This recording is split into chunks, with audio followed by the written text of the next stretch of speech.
देवी सीता, तुम सती शिरोमणि हो। तुम्हारी पति भक्ति को देखकर मैं तुम्हारी भक्त हो गई हूँ। त्रिजटा को तुम अपनी मित्र समझो, अपनी सेविका समझो। तुम ये कह रही हो, या तुम मुझसे छल कर रही हो, या तुम राक्षस कुल की नहीं हो? वो तो राक्षस कुल की, पर राक्षसों में भी एक भावना होती है, स्त्री सुलभ दया और ममता होती है। मेरी अनुनय को स्वीकार करो, थोड़ा खा लो। मुझे कुछ नहीं खाना।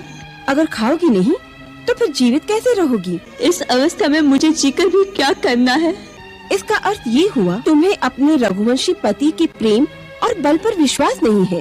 ये तुम क्या कह रही हो त्रिजटा? लोक में वही तो एक है जिसमें मैं तो क्या सारा संसार विश्वास करता है। यदि इतना ही विश्वास है तो फिर मृत्यु की कामना क्यों कर रही हो? इस पापी ने तुम पर अत्याचार किया, उसका अंत अपनी आंखों से नहीं देखोगी? यदि श्री राम पराक्रम करके रावण को पराजित करेंगे तो किसके लिए? इस आशा पर। क्या तुम पतिव्रता स्त्री धर्म के अनुकूल बात कर रही हो? यदि अपने लिए नहीं तो फिर स्वामी के लिए ही तुम्हें जीवित रहना होगा। लेकिन मैं इस पापी प्रदेश का अन्न ग्रहण नहीं कर सकती। मेरे पति केवल कंदमूल और फल खाते हैं। मैं तुम्हारे लिए सात्विक कंदमूल का आहार लेकर आऊंगी। कहाँ से? लंका में भी कुछ सात्विक लोग हैं, विभीषण जैसे नीतिवान। मैं वहाँ से तपस्वियों का आहार लेकर आऊंगी पुत्री। माता। हाँ पुत्री, मेरी कोई संतान नहीं है।